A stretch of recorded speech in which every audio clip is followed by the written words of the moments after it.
Hey, what's up guys, Midget HD here. Today I'm going to be reviewing the Boeing 747-400 in the demo livery by JZ Wings in a 1 to 200 scale. Check the description in case you missed anything throughout this video. My Facebook and Twitter links will be down there, as well as the website where I had to order this from, which was collectible-aircraftwingsaustralia.com.au. I had pre-ordered this from jetwaymodels.com, however there was a slight mix-up on the order, and they in fact ordered another model instead by accident. But the owner, Nick, very helpful and very apologetic. He found one of the last ones for me, or could have been the last one, and it was pretty much the same price. So I was very fortunate, but also, you know, without Nick's help, I probably wouldn't have got to that model in time. This is my 28th 747 model, and it's my third Boeing House model.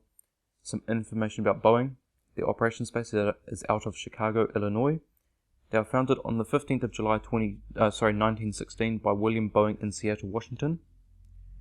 That means they're celebrating their 100th anniversary this year, so yeah, it's a big deal, and you know, one of the most respected manufacturers in the world.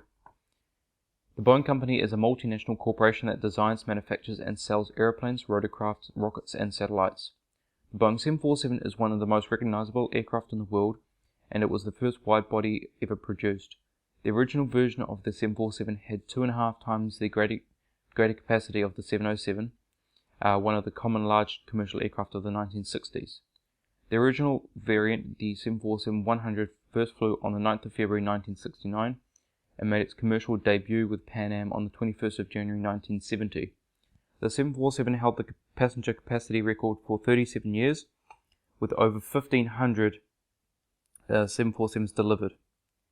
There were 6 main variants of the 747, the 747-100, 200, SP, 300, 400, and Dash 8. The sub-variants include combis, freighter, passenger, and VIP aircraft. The engines on the 747 series became very popular and were the building blocks for engines on other aircraft types. The 747 features engines such as the Pratt & Whitney JT9D, the Pratt & Whitney 4062, General Electric CF6s and GEnx-2B67s, as well as the ever-recognizable Rolls-Royce RB211s. Out of these, the Pratt & Whitneys and the General Electrics were the most successful for the 747. There were a total of 694 orders and deliveries of the 747-400. This made it the most popular 747 type by a long way. This aircraft's first flight was on the 29th of April 1988, and it was delivered. It was the first 747-400 built and flown. It was delivered on the 8th of December 1989 to Northwest Airlines. After the Delta and Northwest merger, it was transferred to Delta's fleet on the 29th of October 2008. It was then withdrawn from use and stored at Atlanta Hartsfield-Jackson from the 9th of September 2015, then preserved at the Delta Heritage Museum since 30th of April 2016. So, you know, being the first 747-400 produced, it's you know, staying alive in some way. It's been preserved for people to come and have a look at. Right, so let's take a look around the box. So we got the initial airlines before 1988, before the rollout of this aircraft. So the airlines, there were 17 airlines all up here, and they're all, if you look, they got this, all the logos are over here as well if you look carefully, but they're just opaque. And so yeah, I'm pretty sure before 1988, or at least before the beginning of 1988. Boeing 747-400, 1 to 200 scale. I quite like this picture because you know, this was the first time it was ever seen, you know, by the public.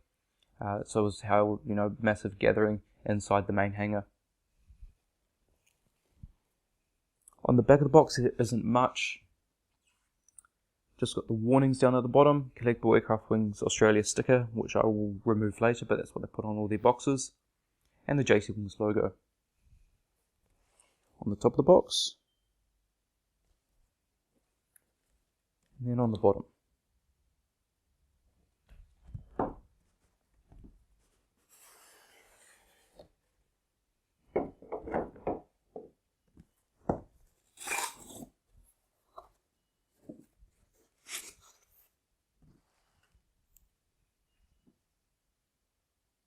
And there's the model. Alright guys, so the model is now out of the box, and we're going to start at the cockpit windows on the port side.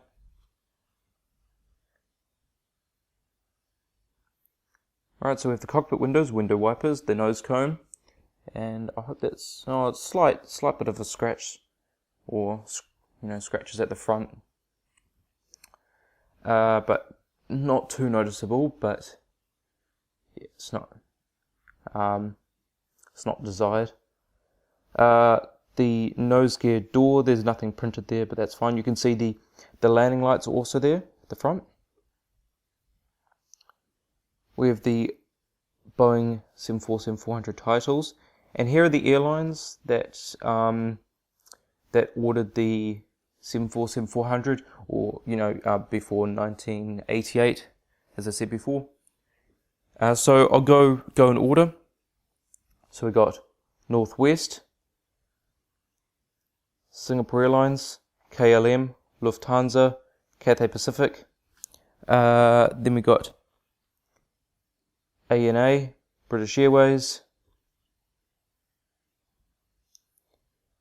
Korean Air, and then after Korean Air is this one here, CAAC, which is the Civil Aviation Administration of China.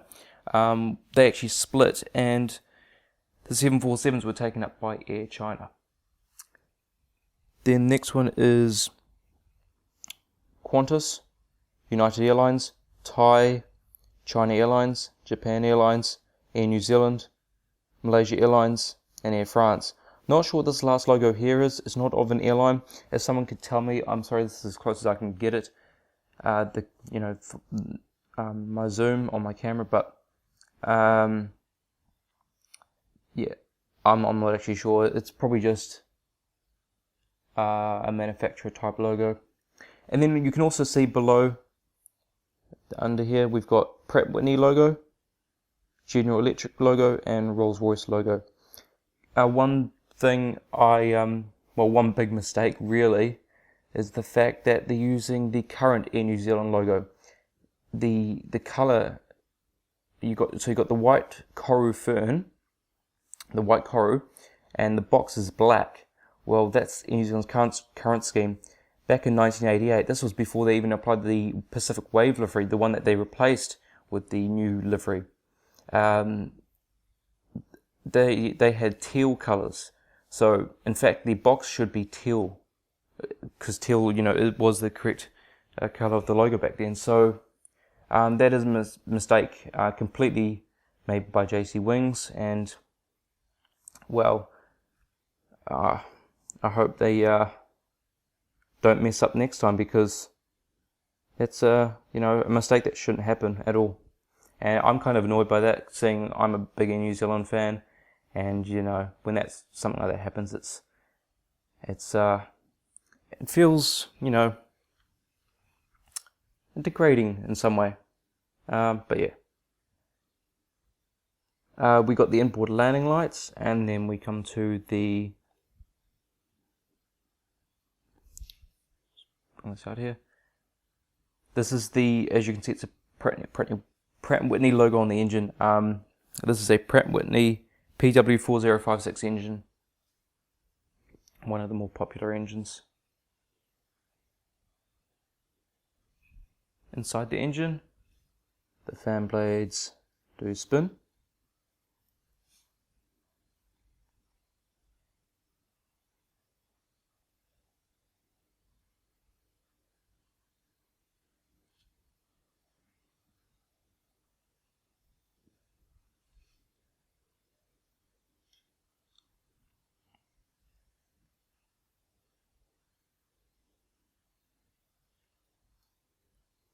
Alright, so they all spin, which is good.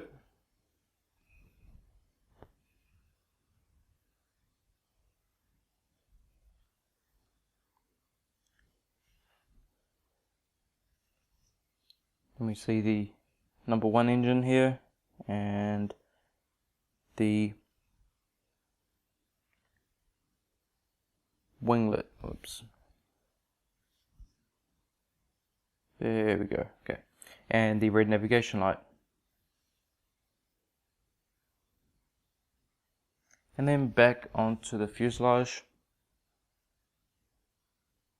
we see the registration number N401PW, or November 401 Papa Whiskey. And then the 747 titles on the tail.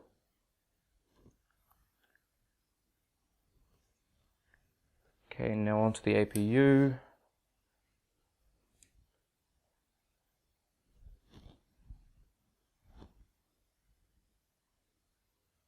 Nice looking APU exhaust with the strobe light underneath the exhaust.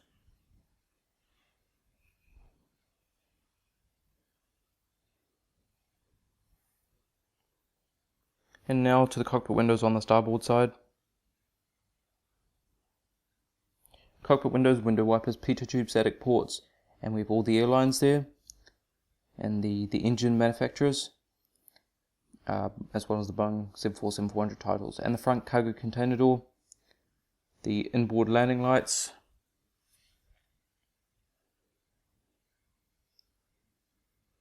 Pratt Whitney PW4056 engines,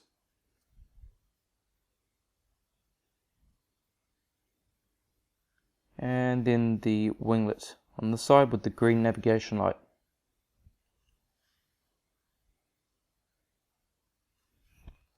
Okay, so back onto the fuselage. There's the rear cargo container door, the bulk bin door, registration number, and then the 747 titles on the tail. Alright, so let's take a look underneath the aircraft now.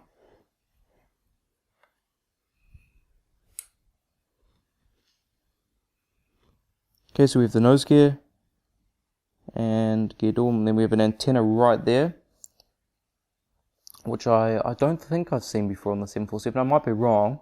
I reviewed quite a few 747s, but I don't remember seeing one there before. NACA ducts and another antenna right there. Beacon light, main gears, gear doors, hold for the stand. Underneath the wing, flaps, slats, ailerons. Little piece sticking out here, that's the fuel dump valve. Underneath the engines. And the same on this side.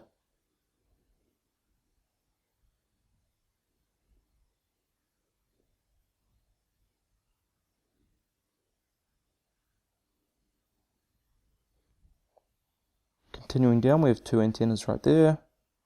The cabin pressure relief valves, those two squares.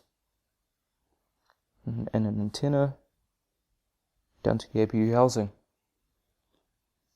Top of the aircraft, sorry, just let me wipe this off here, the finger marks and such. Got the anti-collision light. Just the heat from my hands is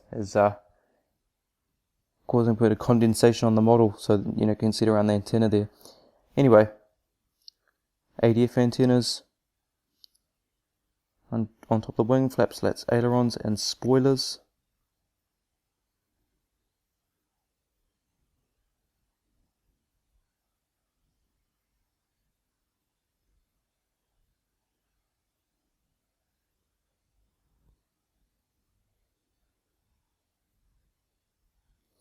And coming to the horizontal stabilizers, two grey dots on this side and on this side as well.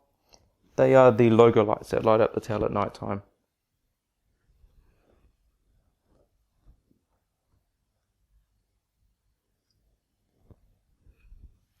Alright. Now let's go through the seating of this aircraft. Okay. Oh, sorry, not the seating. What am I thinking? Sorry, guys. Of course, this doesn't have seating,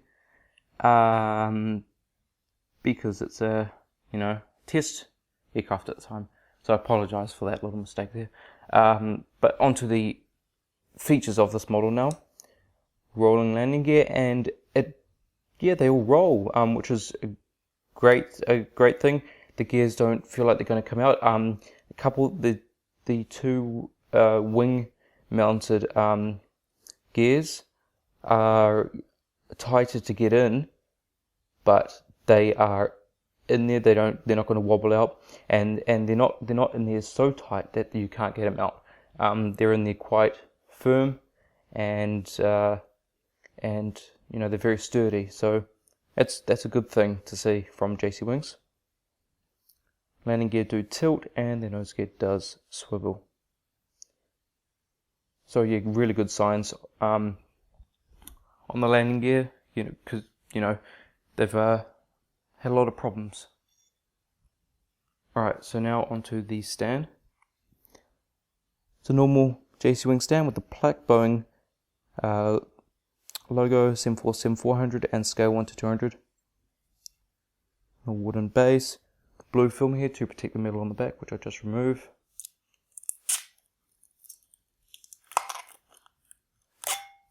And then on the top of the stand, we've got the padding so you don't scratch the model underneath.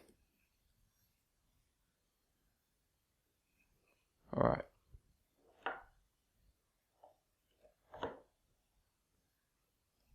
And that is looking good up there on the stand. These gears are magnetic and can easily be removed. This one's a little more tight to get in, but it will stay in there. See, and then this one also just needs a little bit of a push, and then it's in, and it's in there quite nicely. When you want it in the in-flight position on the stand, you have the gear doors here to use instead. So just tilt these in their normal position. Okay.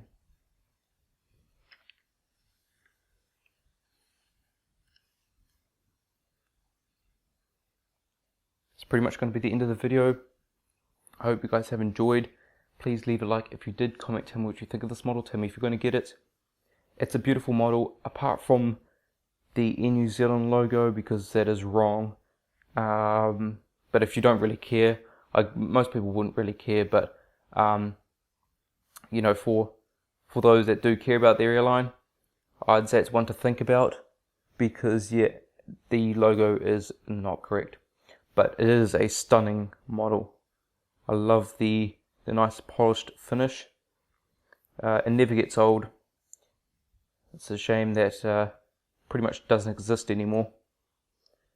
You may see it from time to time, but very rare. Subscribe for more. I have a special unboxing on the way. Also, thank you guys for 3,000 subscribers. I recently did a video thanking everyone. But yeah, I just want to say it again, thank you. It's a big achievement for me. I'll be continuing for quite a long time. And please share this video so other people know about it and see if they want to get this model as well, because it's kind of becoming uncommon to find this model as it's being sold out everywhere. Anyway guys, thank you very much for watching, and I'll see you next time.